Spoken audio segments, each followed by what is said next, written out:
remember with Colonel Gaddafi, I had to wait 24 hours. And then we were taken in the middle of the desert and he appeared dressed in orange chiffon over a battle fatigues, It's spent hours just complaining about the West. Since I've been alive, the population of the world's gone up by 3.5 times. How do you prepare for sitting down opposite President Putin and a negotiation? The way we say hello to somebody when we're about to have a negotiation is to punch them in the face.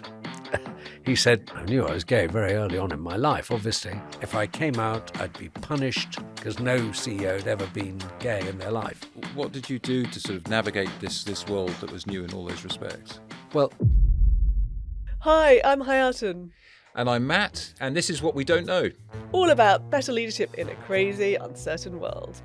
Really looking forward to today's leader. There's a lot we're going to learn here, I think. I know, I think we're going to struggle to get in all the different chapters of his life. So we are going to be joined by Lord Browne of Manningley, John Browne, the apprentice, I should say. He started as a university apprentice in 1966 at BP, and he went on to have a very long-lasting career, sort of 40 years or so, including an incredible spell as CEO, which I think lasted for about 12 years, if I'm not mistaken.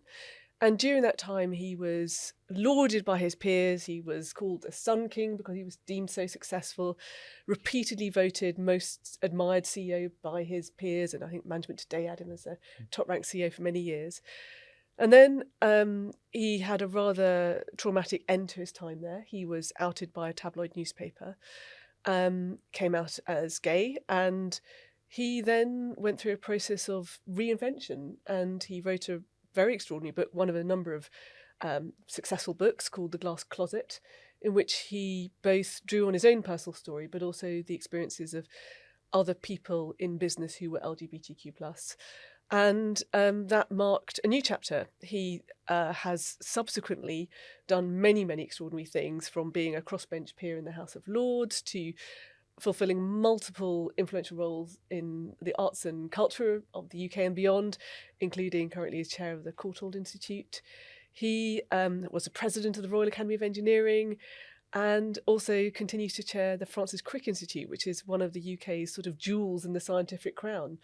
So he has a very extraordinary story to tell, and I am looking forward to learning more about it.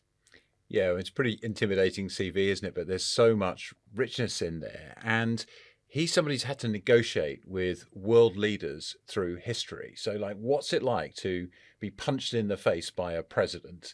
What's it like to negotiate with somebody wearing flowing kaftans over military fatigues? These are some of the things we've got coming up. What was it like being posted to Anchorage, Alaska in 1969? Yeah, working in the dark with a load of engineers trying to model things on computers the size of a house. I'm really looking forward to hearing an animal story from John Browne, which is not something he talks about on the record very often. Excellent. And I'm also interested in, was engineering or rowing more important in defining the leader that he came to be? I think we all know the answer to that, Matt, but we should right. ask him. It's obviously rowing. So, Lord Browne, John, if I may, welcome. Thank you for joining us. I wonder, so many identities from chief executive to Lord, Baron, author and investor. How do you describe yourself these days? Good question. It's good to be here. I tend to describe myself as a businessman, an author, and above all else, an engineer. An engineer. And why above all else an engineer? What does that mean about you? Because it is the training that gave me the way of thinking and how I organise. I always organise, even writing a book, in a very engineering way. I start with a small summary of it. Then I make an outline, I make a bigger outline, an even bigger outline, and a super big outline with all the things you have to research. And the reason I do that is I can pick it up and stop and start again without losing the plot, because you're going from A to B. And I think I use this sort of thinking in almost everything I do. Board meetings, the way I think about projects. Of course, I think about projects in an engineering way. And even I think of nowadays, I think of scientific discovery, in some of the companies I'm involved in. again, more as an engineer than someone who grabs miscellaneous ideas out of the air. Wow. So sort of systematic thinking, something was that something you were born with, or you learned in your engineering training? No, I probably, when I was young, took everything apart I could get my hands on. And I was taught by my father, actually I was told by my father, that if you're going to do that, you had to put it back together again. And so I learned a little bit about systematizing, Right. Put the components in one place and put them in the order in which they came out in order to get them back in the same way. Could you take us maybe to something you were disassembling at home as a teenager or something? Clocks. A clock. So take us to a clock. I loved taking apart clocks, and sometimes I really couldn't put them back together again because the screws were too small and I didn't have the right screwdrivers, Ah. So the other thing is you do need good tools, good mental tools, but you also, something underestimated today, you need physical tools as well. Yeah. You can't mend a clock with a hammer. You can't mend a clock with a hammer, and equally, you can't invent things with AI without having a lab in the loop to see whether it's good or bad. Put it into the real world. Yeah. Well, that's tantalising, but we want to spend longer there. But I want to make sure we stay a little bit in those early years, John. So I think you joined in 1966 as an apprentice at BP. Is that correct? I did. Something like that. 1st of September, 1966. 1st of September, That would have been my birthday. Oh, Yes. well, there you go. Very good. An auspicious Very good. date. Perfect. So let's go back to the 1st of September 1966. What sort of person were you? What were you like as a young man? Probably boring, I would say. I was never very good at sport at school, but I went to a school that was both musical, sporting, and scientific in the wilds of the Fens Right. and Ely, at the Ely Cathedral, Oh. King's School, Ely. Yes. I've spent many hours on the river. But yes, we're not allowed to talk Ely. about rowing anymore. So Matt. actually, that is what I picked up. I realised that one of the things I did enjoy was team sports, but when everyone had a role that was well identified. And so I took up rowing to avoid cricket. Specifically, much the same as that me. was what I did. And but then I realised that rowers kept themselves to themselves and were regarded as very boring by everybody else. I can testify to that. And so I did that. I actually rowed when I was at school, but I'm not very big, and I certainly was much smaller. I was less than 100 pounds weight, and of course I was 5'6" in old numbers.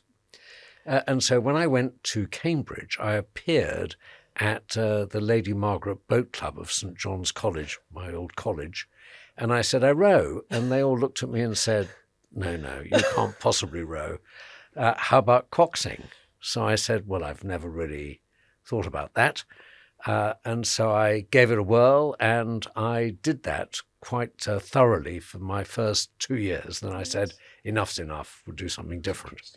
But I think, so I was regarded, I think, as studious, slightly different, because my parents were very different. Tell us more about that, John. So my mother was, well, my father was a professional soldier who went to school in Norwich, then went into the army in the 30s before the Second World War, and didn't leave the army until 56.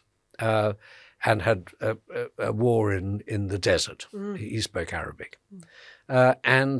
So he was fairly standard, if you might say. And the reason I was at Ely is he kind of drew a straight line between Norwich and London and said, that'll do, because it's only halfway Military approach. there. It's Norwich simply too far. Right. And so my mother, on the other hand, was regarded very differently. She was Hungarian, latterly Romanian after the Trianon agreement after the First World War, which her part of Hungary became Romania. And she was most definitely not a standard English mother. In what ways? John? Well, first of all, she dressed very differently. How did she dress then? She was my mother would always do the following: when the invitation said ladies will wear black, she would wear red. I like her already. So that is what she was about. She survived Auschwitz. She was a survivor of the Holocaust, but before then, she was quite a well-known designer in Hungary, And a fashion designer. Hats, actually, Hat hats designer. and accessories. And she'd been educated in Vienna because that's where my grandmother came from. And in those days, of course, all one place, really, when she was growing up. But she was regarded as somewhat different. I remember always hearing people saying, of course, your mother's a continental. Oh, I see. It's a euphemism. Well, actually a pejorative, I would say. In those days, Britain was not exactly an open society. Yeah. You were either from Norfolk or the Isle of Ely, or you were continental. You might be okay if you came from London, which was a long way away, mentally as well as physically. Yes. So she was regarded as very different. And what was the impact of her differentness on you then? Well, I was always taught slightly differently. I mean, my mother had all the attributes you'd expect from a mother with her background. Mm-hmm. I mean, first of all, she was always forward-looking, very positive. She never, ever looked back. She never talked about her experiences, but that's in common with all Holocaust survivors, I would say. As much as my father actually never talked about his experiences in the war. He said, those experiences are mine. We don't share them. You have to think about a future. And so she did that, and she reminded me that every day that you could lose everything, and it's what you were as a person that was the surviving bit. All the rest could go, as it indeed for her did. And I was always taught to be self-sufficient, educated, inquisitive, pick up things, and she would drag me around. It was a very good thing. Almost every museum she could get hold of, every art gallery she could get hold of, and even took me to the opera and told me to sit up straight, listen, and not say anything. Wow, she sounds extraordinary. That's what my life outside school was about. Right. And so going back to the 1st of September 1966, do you think at that time you had any little inkling inside yourself of your potential future success? Did you feel that you maybe could become a leader, or did you feel, you were just going to kind of go in and do what was in front of you and it wasn't really on your mind? No, I had no idea. In fact, I really didn't have too much idea about what I was going to do. I joined as a university apprentice, which meant that I had to go and work in the vacations and actually do some work. In Cambridge, I did that, and it was quite interesting. I went to refineries, which now no longer exist. I mean, they've been demolished and the earth has been remediated. And I learnt some extraordinary things. I mean, I went down to Llandarcy refinery in Wales, and I was told to collect oil samples from different tanks, take them to a laboratory and actually measure their viscosity with a very primitive meter. Which is what I did, and these were crude oils from Libya and places that went solid unless you mixed them with different things. And one day, my equipment, the fuse blew. So I thought to myself, well, that's pretty obvious. I'll just go and change the fuse. Right. And at that moment, I almost had the entire electricians' union out on strike. Right. I was reminded by the convener that, of course, I was depriving their families of a livelihood by crossing a demarcation line. This is heavily unionized. Heavily unionized. And in those days, it was demarked, You did one thing, someone else did something. So I began, and this was sort of really interesting stuff I learned. But actually, what I was really interested in doing was staying on at Cambridge doing some research at Madingley Rise, which is rather a nice geophysical institute there. But my father, when I announced I was going to do that, said to me, that's really silly. surely you need to work, don't you? And I said, well, it is work. He said, no. Right. I mean, with real people. And he said, why don't you just join BP for a year and see if it works? So I went to the chief petroleum engineer and I said, could I have a job for a year? And could I also go to America? And they agreed to both. And I in November 1969, I ended up going to Anchorage, Alaska. Not quite my idea of the United States at the time. Where did the America idea come from? Was there something you'd seen? No. Thanks, Sonny. Okay. So Yes, where did the America idea come from? So I'd been all over the world because my father was in the forces. Then he was with the oil business. So we travelled the world, but I'd never been to America. And I thought to myself, this is the 60s, remember? Yeah. And everything good was coming from America. And I thought, time to go there and find out what was going on. So I was kind of thinking New York, Chicago, San Francisco. So I went to Anchorage, Alaska. Yeah. And I arrived, of course, when it was dark the whole time. Oh. And what's more, I was working 2 weeks on up in the North Slope of Alaska, which is 200 miles north of the Arctic Circle, and then 2 weeks off in Anchorage, Alaska, where I then had to learn to become an engineer, because at that time I was a qualified physicist. So I had to go and get state registration, which meant I had to go to night school. So I did. That in itself was a very interesting experience in Alaska.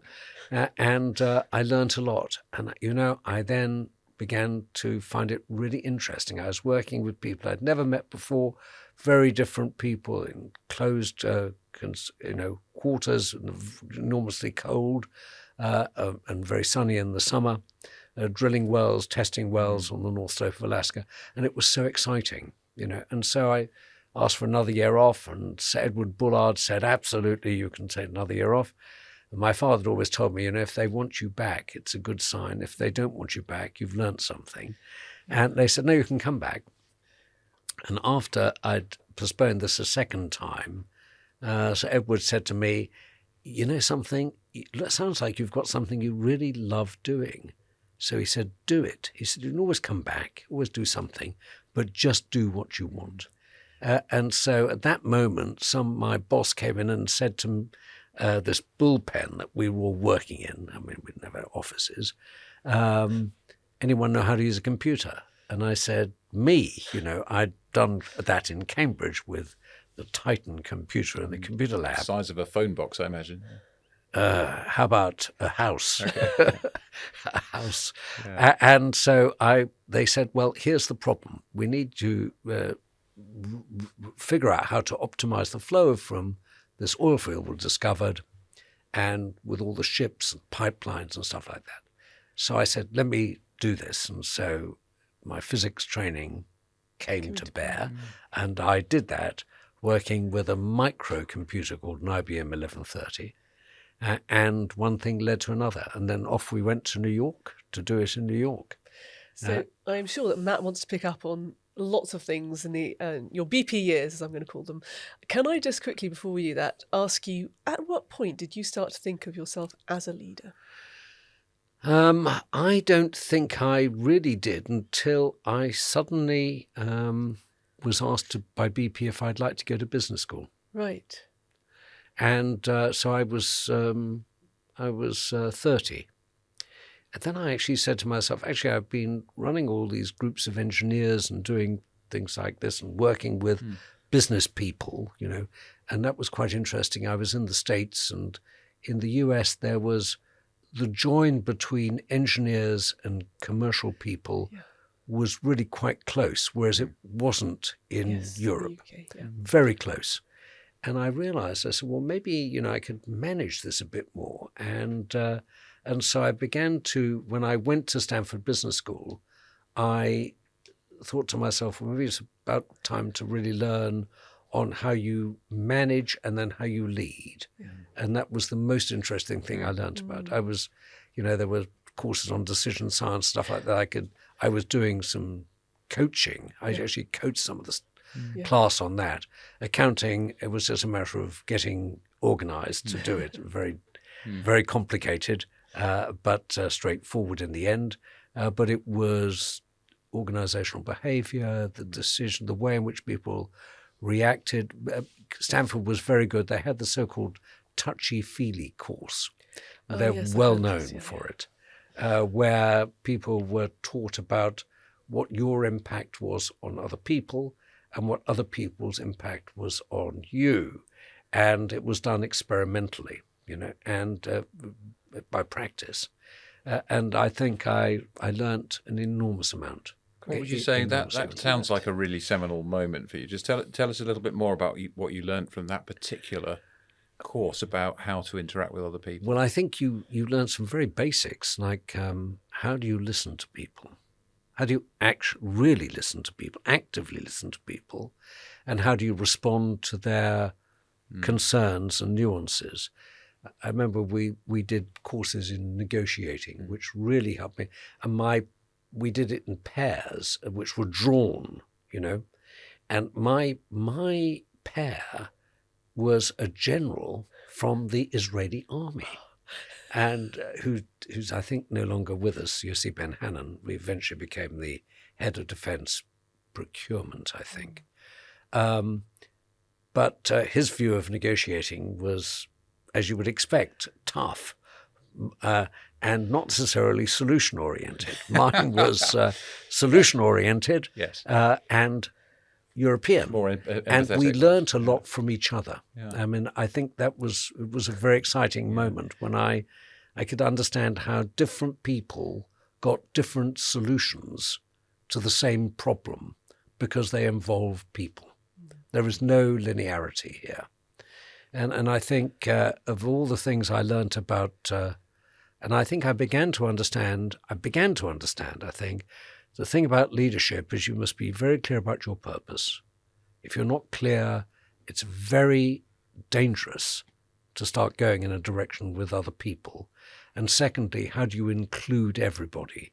Because it's interesting when you look at teams, I mean, I think most people observe this, but teams always test the leader to see if they're being included.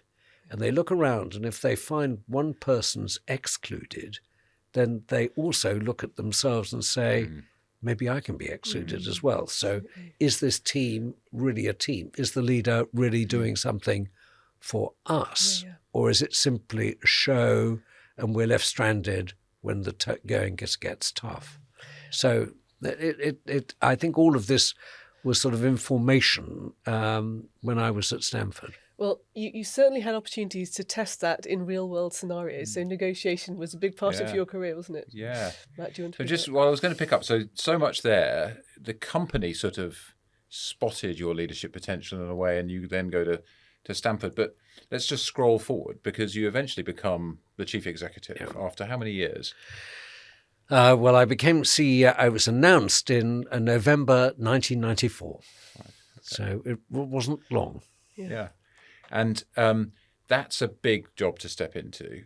How did you approach it? And you come from within, so I guess you're being appointed from amongst a group of peers. It's quite a big transition that many people face at some point. So it was, and I had two previous steps which helped.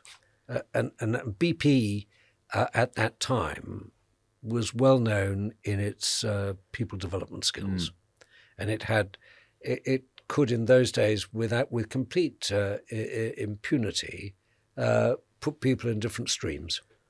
So I was in something called the Individual High Development Program. And specifically, people would say, how long in that job? What are you doing in that job? Get another one. Yeah, the scale of these big industrial companies to do that really was fantastic. Yeah. And you can actually look at the product of it. Yeah. For many, many years, it created some extraordinary people, not just for BP, but all around the world. So I'd been previously appointed the chief financial officer of the Standard Oil Company. BP owned a bare majority and then eventually took it over. I had to defend the company against BP, which in itself was a very interesting experience. And I wanted to quit after that, but the chairman at the time... You wanted to quit? Well, because I'd actually succeeded in getting a higher price for the company. And I thought, at the time, the chairman I took a letter to him saying, I quit, because I thought may as well stay in the States. I was in Cleveland at the time. And he said, I'm not opening that. I've got a better idea. Why don't you come and join our board? But he said, you've got to do several things first. You've first of all got to clean up the mess in the United States, so you don't mind staying here. And then you've got to come and run the exploration and production part of the company, which is the biggest part. And if that works out well, looks like you're going to, be competitive to be CEO. Right, so there was sort of paving the way for you and so other I candidates. did both those jobs, and as a result, I got to know my peers very well, which I think was a prerequisite for an easier transition. And I got to know the people running, the refining business, the marketing business, the aviation sales, the marine sales, chemicals, and all these. And I had amazing peers. They were all older than I was, and they were all very, very good. And a chief financial officer who'd started work at 16 and had qualified in the old-fashioned way with Winnie Murray. Winnie Murray is now EY, but I mean, and what an extraordinary man. It would be impossible to tell him anything that was untrue because he'd look straight through it. I mean, he just knew everything. Yeah. And he'd been, of course, in private practice. So he'd met, he'd done the accounts of farmers and all sorts of people, but he really understood. So I had this great cadre of people, all of whom were very happy to work with me. I'm interpreting what you said a little bit, going back to your time at Stanford. There's an element of the sort of empathy that you bring to the way you listen to these people who've got more experience and more talent than you. You sort of readily say that now. So that's not necessarily the kind of stereotypical view we'd have of somebody becoming the CEO of an oil company. You might think it would be more macho and more. No, sort of I mean, I think my view always was to absolutely have the best of people around me, and actually allow them to be the best of the best. And so, I think the judgment always is where not to intervene, because everyone can intervene the whole time. And also to decide what it is you want to do. I think all of us realized, and I mean the new team, that for BP in the mid-90s, it was either up or out. We couldn't be what we were. We were a two-pipeline company. We'd really just sort of been eventually let go by the government. Many people thought much of BP looked like a subdivision of the Foreign Office. We were very, very good at that, but we needed to be better at some other things. So we embarked on a path of rebuilding the company altogether. And that included, amongst other things, looking at what we were doing to the climate. So you had some scaling up things to do, but you also had this big shift to the beyond petroleum. That was later. That was a bit later. How did you assemble the way towards that? What we did is we shifted the way in which the company was working. The company, and actually this is an interesting lesson for today because things come around. It was very organized in an old-fashioned way. So it was organized by product with functional and regional matrices. It's quite difficult. So we agreed that what we would do is we would decompose it, and actually we would give primacy to business units and have the best of the best people running those rather than running regions in head office or some function in head office, and recognizing there would be duplication, but actually the power of getting people being entrepreneurial in business units far exceeded the loss of efficiency by getting everything working coordinated at the centre. So for people who don't understand, what's an example of a sort of a key business unit that you So a moved key to? business unit would be the southern North Sea gas production, Okay, so things like that. or actually marine fuels supply, or aviation, commercial aviation. Right, so you're thinking about a set of customers. They're all customer oriented. In even in the production sphere, there's always a customer at the end. And you mentioned at the same time you were becoming aware of the climate impact. Yes. And obviously, big oil seen as hugely damaging. And you led from an early insight at a leadership level towards this sort of shift in strategy, first in the industry. The interesting thing is oil companies are filled with very, very good earth scientists by definition. Yeah. And we like to pride ourselves. In fact, the chief of that was so demanding. He would look at the people applying for jobs, and really, unless they had a string of firsts or a PhD, they weren't even looked at. He was very demanding. Yeah. These people observed the world, and there was this sort of buzz around saying, something's going on here. We need to look at this. We need to understand what's going on. And so that's exactly what we did. We did a lot of work internally. There were some differences of opinion. Of course there were, because the data's uncertain. And then we overlaid it with a lot of people from outside who came to help us. And we concluded on the balance of probability, on the significant balance of probability, something was happening, and we could begin to think about what we would do about it. So we said, well, let's work out an action plan, things we can do, rather than just say, gosh, it's happening. Things like reducing the emissions of methane from pipes and stuff like that, putting a price on carbon, so we're aware of what we were doing to the outside world when we were doing a project, investing in renewables. That was the least of our successful actions, because in those days, if you wanted a solar cell, you had to make it yourself. Yeah. You couldn't pick up the phone and get it from Cost was China. off the charts as well. So costs were crazy. Well, can I just ask though, because this is a real leadership moment, I think, because you're running a company that depends on the success of oil. In parallel, you're seeing that what you're doing is damaging and that there's a climate emergency. Correct. Others might have decided that I'm not looking at that. No. We need to focus on our core purpose. I think we always realised that, and remember this a long time ago, that the world was highly dependent on hydrocarbons, and the chances of replacing those calories, those joules, with something else in any finite period were very low. Yeah, the technology. So we had to go hand in hand with hydrocarbons. Yeah. And people thought very linearly that, no, it's a switch. You can switch it on, switch it off. Yeah. And you absolutely can't. Yeah. You cannot do that.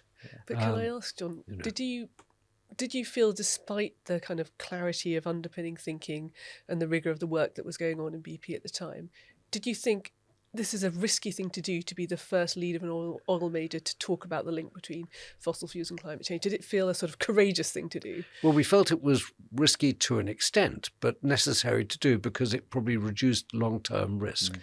And it had some other extraordinary benefits. So setting aside being criticised by the American Petroleum Institute and things like that, what happened was in recruiting people to the company, we had an extraordinary uptick of amazing people who wanted to come and join an oil industry. And in those days, it was getting more difficult to get people to come and join. They wanted to join the newfangled industries of the future.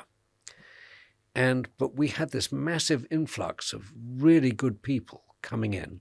And that in itself was really quite important. But we also, importantly, we realized that this was going to be a debate forever. And we wanted to be at the table where our future was being debated, rather than being outside while other people were debating what they were going to do to us. So I think that was a very important move. Well, I would like to get onto your books in a minute, but before then, I think we have to ask you, John, you've negotiated with some very interesting people. you were instrumental in BP's forays into Russia. I believe you did sit down across the negotiating table with President Putin. Many times. Many times. Any reflections that you'd like to share about those experiences, and any stories you'd like to tell about other interesting people? How do you prepare for sitting down opposite President Putin in a negotiation? Well, very carefully, first of all. Okay. So one of the things I noticed about Putin from the very first time I met him, which is when he came to London in 1999, and everybody said, this is the man to support because he is not Yeltsin and he's going to put order into Russia, which has proved to be true, except it wasn't quite the order people expected. Yeah.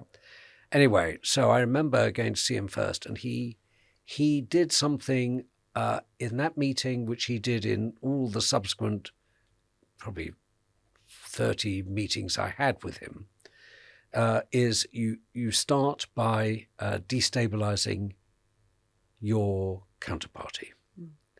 And he did that by, without a note in front of him, telling me about myself,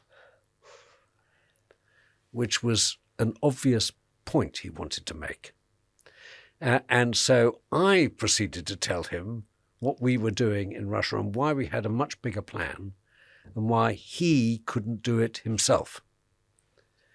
Because, very simply, we had the technology and the management to do something that he desperately needed, which was to revive the oil and gas industry of Russia. So when you meet President Putin and he tells you about you, potentially things that he's discovered in ways you didn't know he had, you're not fazed by that? You just move on? No, you begin to understand that, I had a very interesting Russian partner called Mikhail Friedman, who, enormously intelligent, not very close to Putin at all. And he once said to me, and I hope he wouldn't mind me saying this, he said, the thing about Russia, he said, is you have to remember, we're neither European nor Asian. We're between the two. And he said, the way we say hello to somebody when we're about to have a negotiation is to punch them in the face. He said, just remember that. And he was spot on. So you had to remember that the opening salvo is one of being unreasonable and being in a position of control. And then how do you move that to a point where at least you have a debate and a discussion? And that was very important to me. I like to think that one of the things that works very well, coming back to this question of purpose, is have very clear purpose and a very clear agenda, and keep repeating the agenda. You may get bored with the agenda, but you're the only person getting bored with the agenda. Everybody else is probably listening to it. I love that. So there's a great lesson there, isn't there? Which is like sometimes when somebody punches you in their face, that's their way of saying hello. It is. And you just got to come back from that respectively. You do. Respectfully. You do. And others don't. Others do things like keep you waiting. Yes. I remember with Colonel Gaddafi, I went to see him. I had to wait 24 hours. 24 hours to see him. And then we were taken in the middle of the desert, and he appeared dressed in orange chiffon over a battle fatigues, and it spent hours just complaining about the West, But they're all like that. I mean, I think I dealt with many people, many presidents of different Angola, Nigeria, Egypt, Algeria, and all the Central European countries, and China. I've been through many leaders there, and they're all different. Did you find some harder to deal with than others? Was the Stanford course enough for everyone, or no? Some are very, very difficult to deal with when I think they're probably not quite sure what their objective is, and it's very difficult to quite chase through, because this is business. It's not just politics. So you've got to find a solution, and if they don't know which way they're going, it proves to be impossible to do a deal. We just don't know what to happen. The other thing is, you can be very naive. I think most people, and I like to think that, people, until proved otherwise, people are trying to deal with you in a reasonably good faith way. And I remember having a negotiation, I won't tell you who it is, with a person, and we could never make a breakthrough. We had this great deal. And I would go around all my people and I'd say, what do you think? And they say, we have no idea. Maybe we're not offering enough, so we offered a bit more. And nothing happened until one day we found out that the guy had been arrested and they had found $20 million in cash tucked away in his water tank. And that was the problem, that we were not actually adding to that cache of money. Yes, they don't teach that at Stanford. But we couldn't find out quite why. So I think there are plenty of occasions when you just have to say, I can't do it. There's just something that doesn't work. This is fascinating, but I'm determined to get on to your life as an author, John. So you've written a number of very successful books, but I'd like to talk a little bit about The Glass Closet, which was a slightly different book from the others and one that marked a sort of watershed moment for business. Can you tell us how that book came about and why writing it was important for you? Well, I'll tell you exactly how it came about. Gail Rebug, now Baroness Rebug, was the publisher at Random House. So I knew Philip, her late husband, and we were chatting. And Gail one day said, you need to write a book about this. Short book, but you need to write it. No one's written a book about coming out in business. You need to write it. So I said, fine, I'll do it. And then she said, no, I mean, write it now. And so armed with really basically strict instructions from Gail Rebug, that's exactly what I did.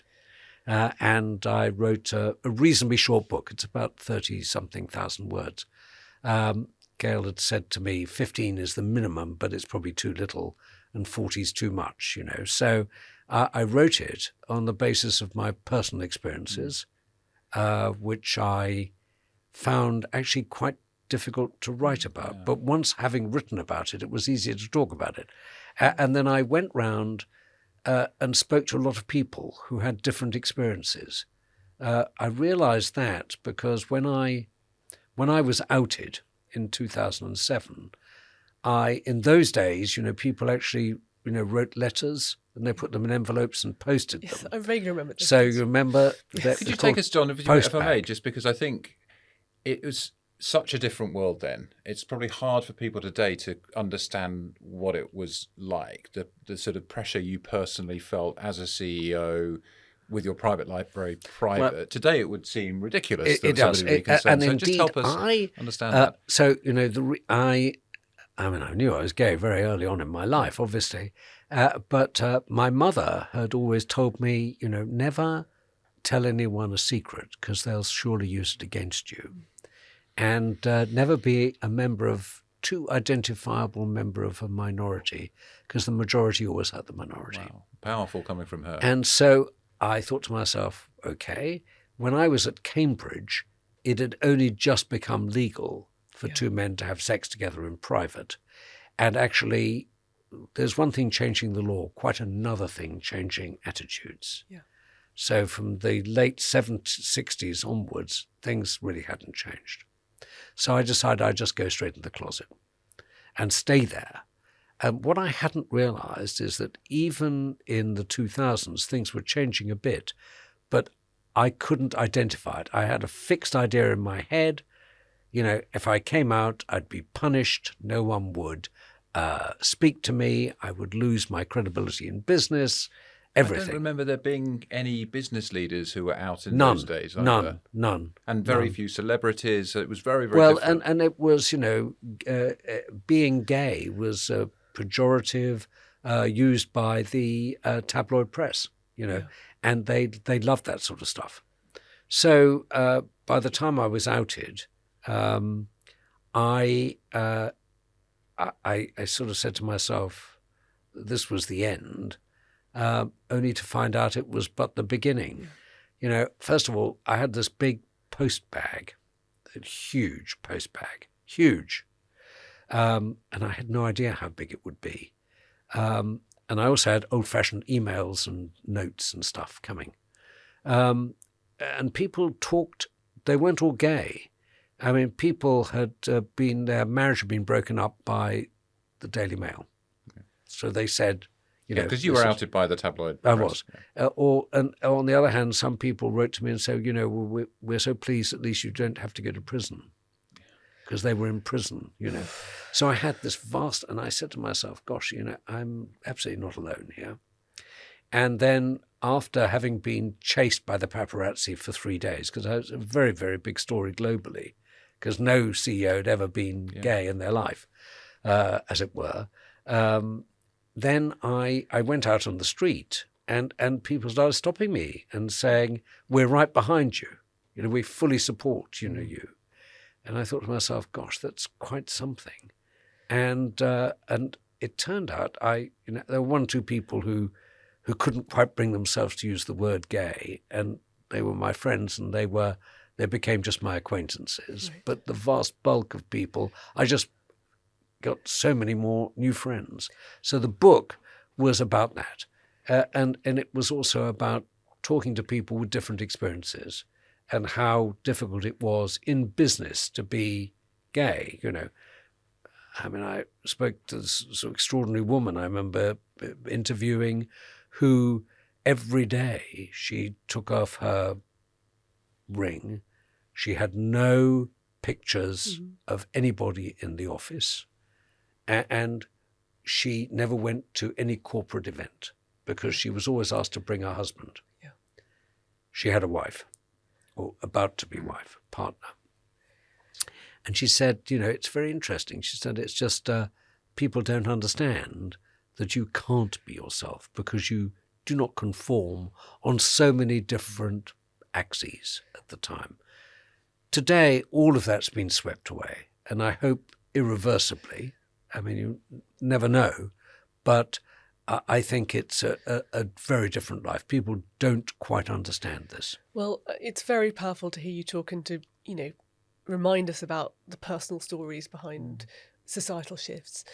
I think lots of people now do wonder whether some of the changes are irreversible in terms of the premise of the glass closet, which is you can't, if your colleagues can't be themselves, exactly, then you will not be as successful a business as you can be. You have consistently championed that thread. Tell us a bit more about why you think it is so important that businesses don't lose their focus on creating spaces where everybody can feel welcome. So first of all, I think it's important to do this with a little bit of pragmatism. So I'd like you to think about, being in Uganda, for example. Of course. It's all very well. You could be a very modern business and say, I really want you to be out and free in our office. And then the word gets out that someone's gay and they go outside and they get beaten up. Yes, absolutely. So you have to do it with safety first in mind. Safety first for your team. But it's really important that people can have a proper team dialogue. When there is a barrier between people's life, how they behave as inherent to themselves, it's inherent, and what they do in the office, it gets in the way of everything. It gets in the way of just normal social dialogue as well as team performance. And I do think it adds stress. People can get away with it. I mean, there are still people I still know people of slightly younger than me, but by no means young, who are in the closet. And then they say, no, I absolutely am not going to come out. Yeah. Often it's religious, or it's waiting for their family to pass on, but there are all sorts of complexities. So there's no one rule. No. I mean, I think to say to people, you've all got to come out is super naive. But creating environments within businesses that they can come out. Yes, exactly. That's very important. When we look at your career, John, it's almost as if you've lived several lives. Yeah. You've had amazing longevity despite some extraordinarily difficult personal periods, as we've been hearing.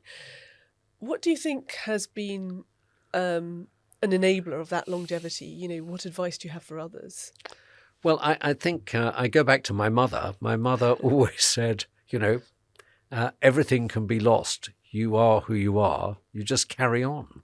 And I do believe that. I mean, I think complaining about states of affairs is, you can do it once, but then you should really spend 99 chances in saying what am I going to do next. And as long as you're healthy. Have you ever struggled with resilience and that ability to keep sort of picking yourself up and finding that positive mindset? Yes, because I think it's not just, you do need some support from people around you. You may not know them, but the support of others is really quite important. I don't care what people say. I mean, I don't think, humans are not designed to be sole performers Absolutely. in an empty stage, I don't think. And having friends around you who say, actually, it's great, but there are setbacks every day. I mean, if there aren't, then it's not wholly clear what you're doing. I mean, there are lots of problems, and but they all are challenges, and you've just got to get over them. And sometimes you just say the losses are the losses. Let's go on to the next thing. You were outed, and we talked about that personal experience, and stepped down from BP. And since when, you've done an incredible array of things across politics and the arts and the sciences and so on. How did you think about who you wanted to be in that next chapter? Because there were two big identity things, right? Stepping out of a big job, which is very identity defining, particularly for men in those days, I think. It's, basically you're a business person. But also you were suddenly this different person who you'd had to hide previously. So what did you do to sort of navigate this world that was new in all those respects? Well, in some ways, because people were quite ageist at the time, I was almost 60 when I was outed. So in any event, I would have had to have probably retired from BP at the magic age of 60, Those days have passed. Yeah. Different world. So I was thinking to myself, what can I do? And there was one path which was really closed to me when I left BP, because of the way I left BP, which was to go to public companies. We couldn't do that. We were too hot to handle. And so I said, okay, the life is all private companies. Let's do this. And the life is about arts and arts as well. So I started to do just that. And I let it be known, and I had lots of people come up to me and say, start this, do that, do the other. And I started where I would start. And then I was on the board of the Tate. They put me on the board of the Tate.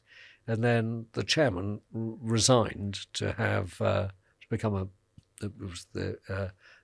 a government minister.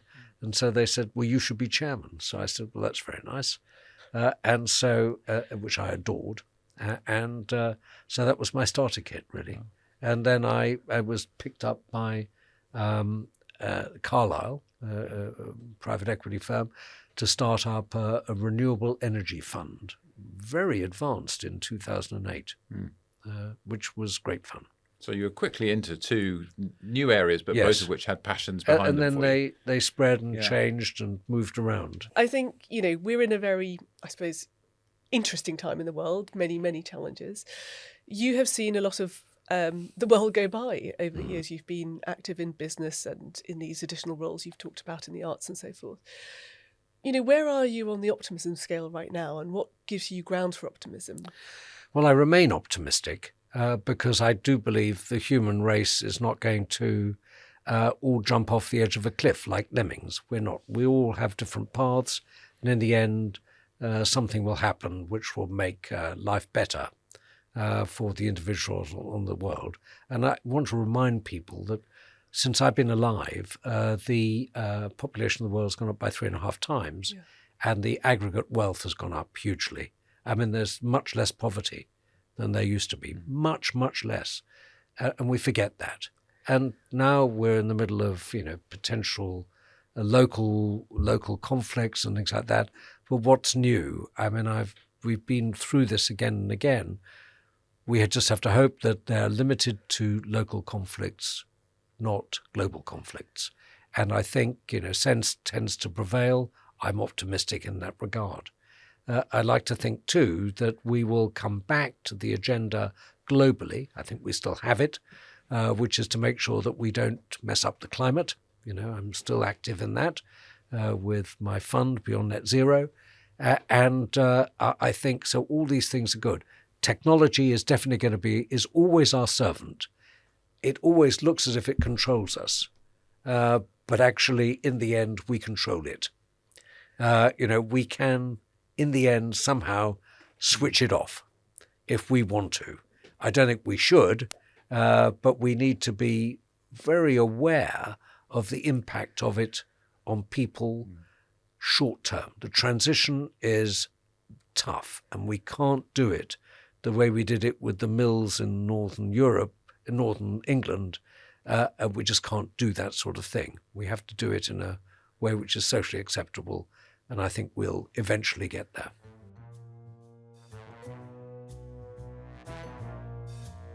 So you've done an amazing array of different things. Where have you derived the deepest satisfaction, just personal satisfaction?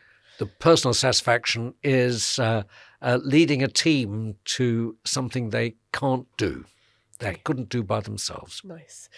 And where or when in your career was the learning curve the steepest? Probably at the very beginning. I had to learn that there were many, many different types of people around the world. And you're deeply involved still in technology and frontier research. Which avenue of research or technology are you personally most excited about? I really believe that the combination of AI and quantum chemistry, or AI and very particular types of protein repair, these are things which will make a very big difference for us in the future. And we're really at the foothills of it, because it's what happens in silicon and what happens in the wet lab. Absolutely. And they have to go hand in hand. And that's very exciting. Who's the most charismatic leader you've ever encountered? Oh, without any doubt, I learnt more with the extraordinary leadership of Andy Grove, the late Andy Grove, who really was the person behind the modern semiconductor. Can I ask a follow-up? Of course you can. Breaking your rules. Why? What was it you learned from Andy? Well, I was on this board for a decade with Gordon Moore and Andy Grove. Oh. And what I learned was that, first of all, comments should never be regarded as free. They are purposeful and they need to be justified. And even if you were a non-executive director, the CEO could come to you and say, I don't agree. What is your basis for this comment? And I thought that was the most extraordinary thing, which reminded you that everyone has real accountability as well as responsibility. Fascinating. Which piece of music or art brings you personally greatest joy? I know it's difficult to choose. You can give me a couple. I'll give you. So I think the piece of music that always gets me into a different space is the Four Last Songs by Richard Strauss. It's both orchestral and vocal, and they are magic. I can hear it in your voice how much that means to you. Oh, go on then, give us a piece of art as well, since you are an artist. Well, I think the piece of art that really gives me some excitement, because I remember it as such an enormous breakthrough, was Hockney's Bigger Splash. Yes. Oh, yeah. Yes, classic. It sort of reminds me of everything in my formative years where I regarded him as a total hero. Yeah. And he was a breakthrough. Yeah, absolutely. A real breakthrough. What do you find off-putting either in other leaders or indeed in yourself? Well, I find, so what I find really off-putting is verbosity. I really do. And maybe as I get older, it's, and what do I think people, I worry very much that the time for experience based on time passing, it doesn't have a place today. It's not valued, you mean? No. Right. It's not valued. And so I think one has to take experience and do something very different to it. Otherwise, I think people really don't really regard it very well. What has been your most exciting or memorable for positive reasons day at work? The day we announced the merger with Amoco, it was the world's largest merger at the time, and we'd kept it secret. And when we announced, and we had 500 people working on it, but we told them everything, and we made sure that there was no point in them gossiping because they knew everything. And it was an enormous shock to the world. I can see the smile and the glint in your eyes still. We're nearly there. What gives you energy after a tough day? Just talking to people, listening to music, going to the theatre, going to the opera. Marvellous. And then a sort of final segue. Our producer has a particular attachment to stories relating to animals, but I happen to know you have a rather marvellous dog. So could you tell us a bit about your dog and any anecdotes you wish to share in relation to Gaia? So I have a great dog called Gaia, named after Mother Earth. She is an Afghan hound. Afghan hounds are wonderful. They do actually come from the mountains of Afghanistan. They were hunting hounds. That's been bred out of her. She's just had a litter of 11. 8 survived. We still have 2. We're going to keep 1. And the wonderful thing is my partner, in the spirit of having Gaia as the mother, called all of them after Greek gods. So we're left with Zeus and Athena. Well, that is just the perfect note to end on. And if people don't know, Gaia is a social media star already. Yes, so, she is. And she's well worth looking up. She's absolutely gorgeous.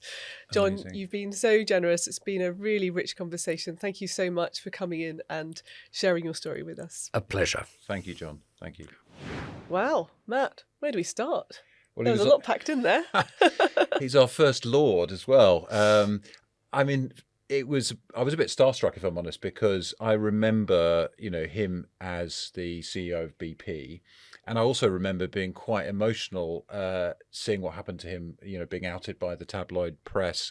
And it's so hard if you're younger or if you weren't around at that time to realize how far the world has changed. And I know it's not perfect and that there are still people at work who find it difficult to come out and so on. But he changed everything, and it was very painful for him at the time. And it was fascinating to hear what he went through and how he dealt with it. Yeah, he used the phrase that coming out was just the beginning. Yeah. And I thought, what a hopeful comment to make for lots of us who might struggle with some aspect of ourselves feeling incompatible with the expectations socially or professionally.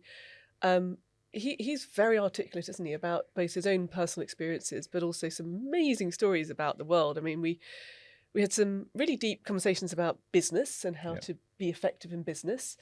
I really liked his focus on clarity of purpose. Yeah. If you have that clarity of purpose, it's much easier to bring people along with you.